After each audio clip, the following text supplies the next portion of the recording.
They tried to kill me.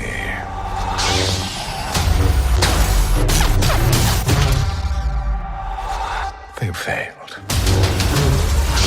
But I will have my revenge. Hello and welcome to Legacy of the Shadow Lord. My name's Blight. Joining me to discuss this week's episode of Maul is Ashley Hobley.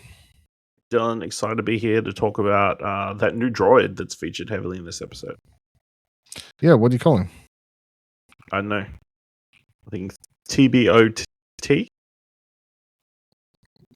I call him Sneakers. That's a weird name. That was terrible. This week we are discussing episodes 7 and 8 of Maul. Chapter 7, Call to Oblivion, and Chapter 8, The Creeping Fear. The synopsis for episode 7 was, as enemies close in, Maul is forced to take a stand. And the synopsis for episode 8 was, a hasty escape plan proves dangerous while an isolated Maul regroups. What did you think of, well, I know it's 2 episodes, but the penultimate week of episodes?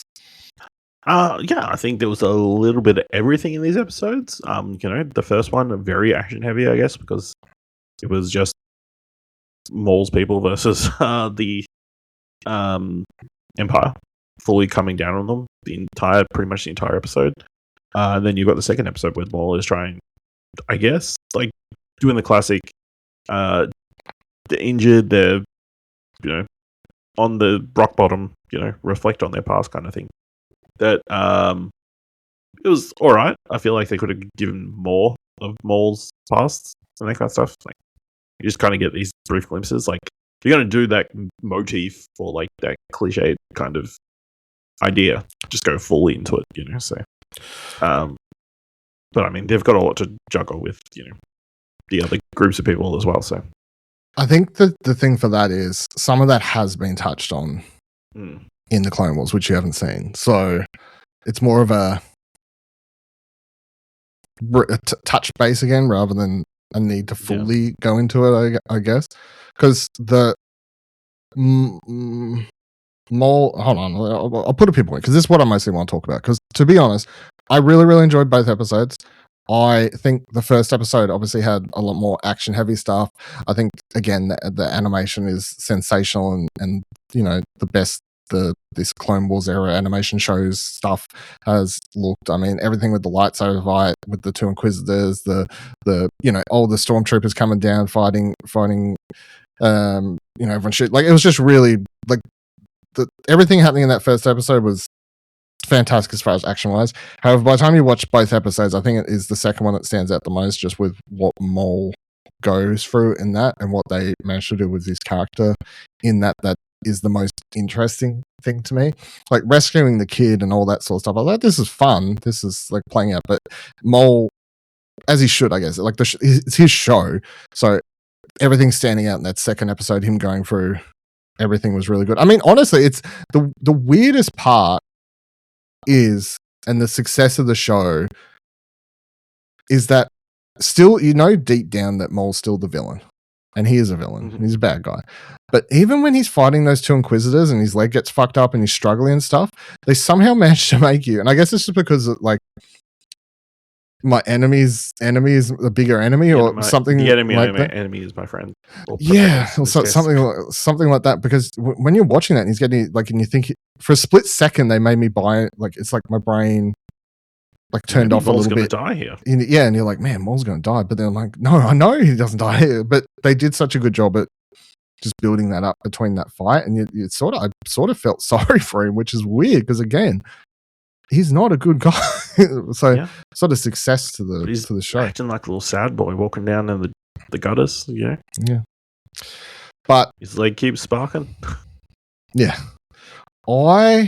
Everything that, him in that second episode and where they kept coming back to him and everything that he's sort of going through there is just really interesting to me because they're doing such a good job at adding more to this character. And it's sort of sad to me, to be honest, like knowing how he ends up. And it's almost, especially when they show the stuff with him as a kid and, being basically taken by Sidious and warped and turned into this evil thing. He's so corrupted by this hatred for Sidious and this need for vengeance and to get revenge on his past master that there is an alternative world, and it's just so weird to think about that there is an alternative world where he goes through everything he does, he survives, he makes it out, and he chooses not to follow revenge, and he could end up a completely different person. But the fact is, we know that he never strays from that path, and he is just consumed by vengeance for everyone who, in his mind, wronged him. Sidious at the top, and then Obi-Wan, and like all the people in between along the way, and that leads eventually to his death, like this quest for vengeance, even though he has so many opportunities to potentially do something else. It's sort of sad.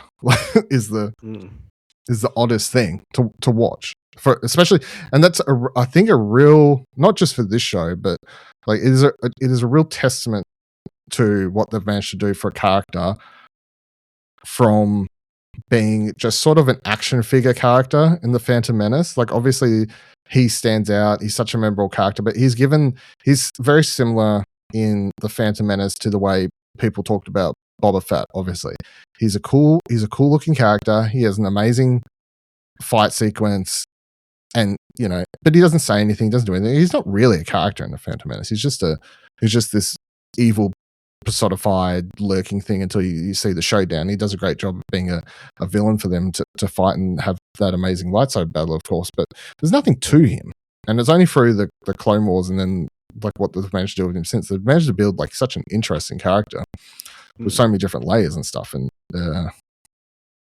yeah, I think it's definitely one of the best things that's come out of the Clone Wars, other than Ahsoka. Obviously, Ahsoka's number one. But yeah, it's just like watching him go through all that stuff and knowing that he doesn't, and having all those scenes, and like especially when he like whispers, "I'm sorry," or I can't remember. He like says something really sad. No, it's okay, or whatever. Like when he sees his childhood self, and he like says it's okay to himself, trying to or whatever. Like yeah, it's just really sort of sad. I know you just said like it would have been better to see more, but did you have any other thoughts on like everything that? Yeah, no, I think you summed everything up. But yeah, it would have been, I guess, yeah, you kind of the team behind this have kind of gone into this believing, everyone once watched the Clone Wars and isn't going into this post. Yeah,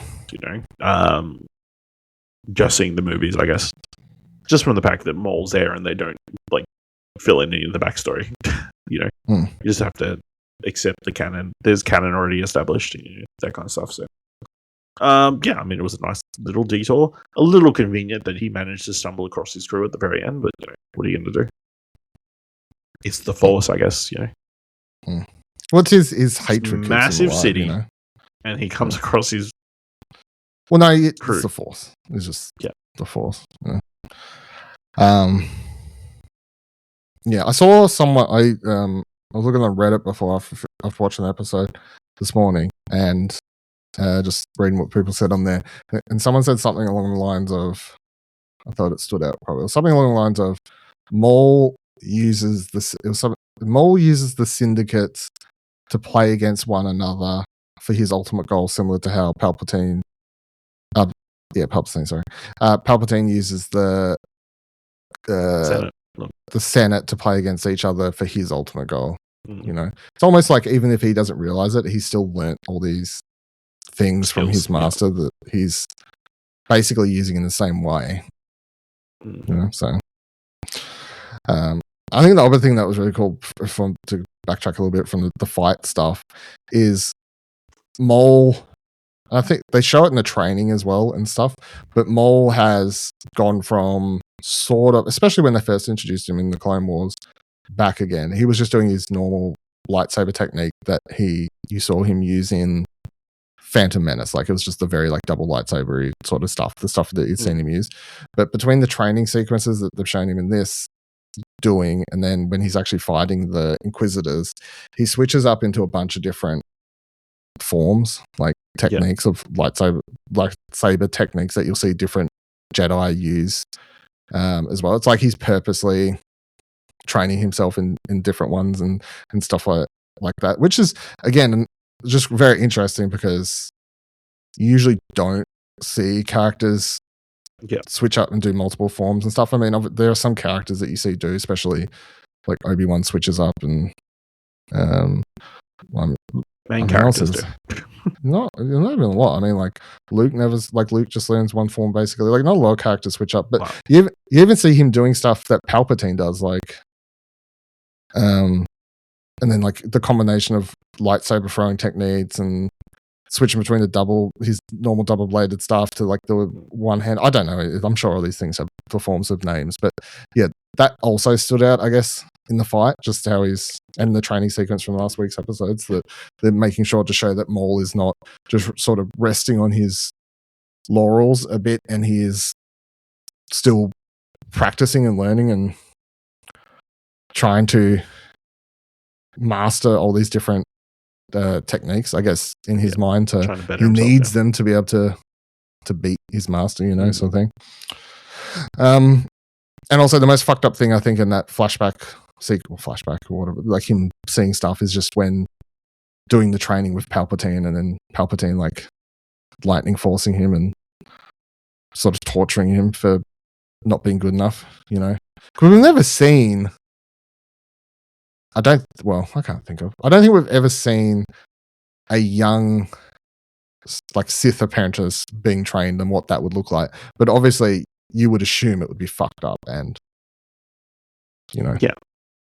because it's different usually when you think of like Anakin and stuff. It's like he's already a trained Jedi. Like Sidious needs to twist his. He was already fucked up, by the time he became his apprentice. So he didn't need to do that. But yeah, obviously with a kid, it's a little bit different. So, what else stood out to you across these two episodes? Anything with our other crew of characters?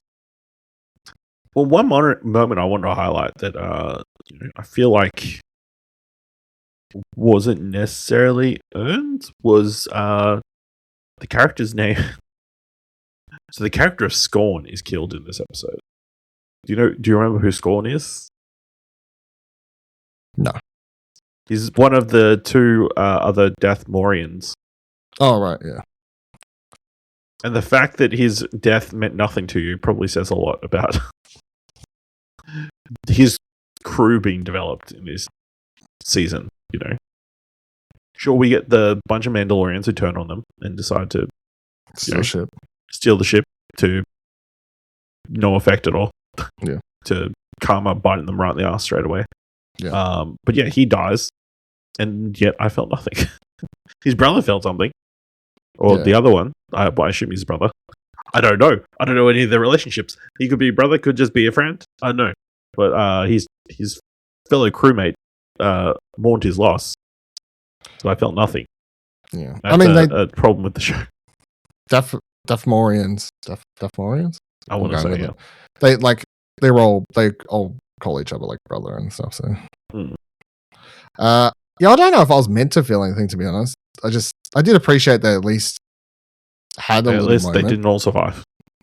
Yeah, I didn't mind that they gave it a second for what's her face to be walking past him and be like, "I'm sorry for your loss" or whatever, But I don't know if I was meant to, as an audience, if we're really supposed to feel anything. I think it was just supposed to show that they're. Well, you couldn't feel anything because you barely knew who he was. Yeah, but I think it's just Maul's forces are crippling. Sort of going down. The other thing that was really cool, I think, amongst everything that stood out to me, was the escape sequence once they get Two Boots to come back to the light side. That was Two Boots? I didn't recognize him. Yeah. How did you recognize me without my shoes? That was funny, actually. He's got a point. They all look the same, the droids. Not to be droidist, but they all look alike. Yeah. It's just something the way he says it, and obviously Richard Ayoade is, hey, you recognize me, but it's sort of funny. but then so like them getting in and all the conversations beforehand, yep, cool, whatever, you got to obviously save him. And the second and then later when they get to the ship and it's their escape ship and it was a double, not really a double cross, she was being forced to, like, all of that was sort of predictable. But the other standout thing for me was the escape sequence, which is a combination of when Devon goes to steal the ship and they, for some reason, decide to do this really cool piece of music that kicks in during that time, and then her do a like very cool sequence of those dudes grabbing her and just like smirk and then cutting. The way it's just put together is just very like, she's a badass, like, sort of. It was just a cool little sequence, I thought. But then her pulling up with the speeder, them all jumping into it, however, whatever she does, like fucking uses the force to throw the bike, or what, like, in the combination with the master, like that whole escape sequence, I thought was really, really cool. Dylan, the sooner that the Star Wars universe has a Fast and Furious-esque movie, the better. This is true. You've got all these planets. Surely one of them you can have a bunch of rogues, like, perform some sort of. And you know something else that is in common between Star Wars and the Fast and Furious universe? It's all about family. It's all about Skywalker family. Damn right. Ray Skywalker, baby.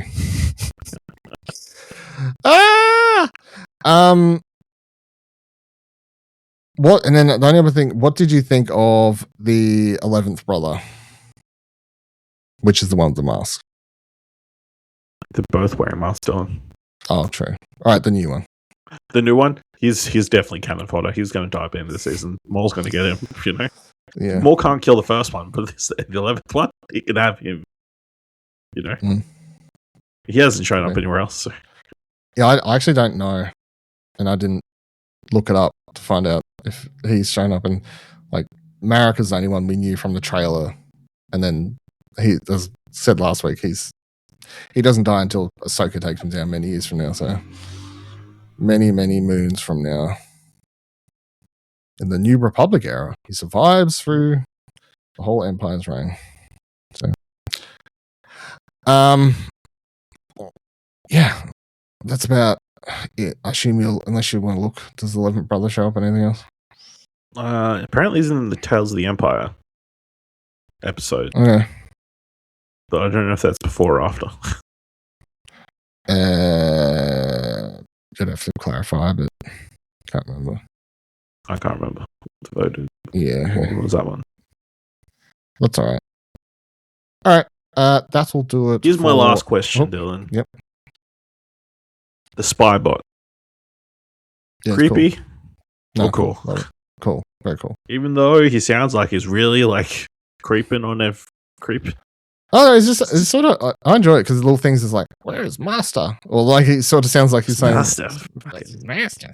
Gonna spy on these people. Yeah. I like it. I think he's fun. Might be my favorite new character in the show. I mean, it's a droid with a new personality, so I mean, I'll give him that. You know? Yeah. And I enjoy that. Okay. We don't be like all the droids in Star Wars, I guess. You know, there's not any floating droids, you know, that I can think of. There are the secure, like, you know, even Maul sends one out in. Okay, yeah, that's true. The probe droids. I think He didn't say anything. It didn't probe have droids. But yeah, I don't know. The spy droid they're just in rubs Empire me. Strikes Back as well. You know, floating around on Hoth. Can't put my finger on why exactly. Because he looks like a frisbee with a face. No, it's just the personality. You know, the voice. Yeah, the voice and personality is also. He can speak perfect English, but yet he speaks in mumbles to the Mandalorian girl. You know, so we can't understand. So she has to say it. You know, that's the only reason that he's not speaking English to her. I feel like I understand him.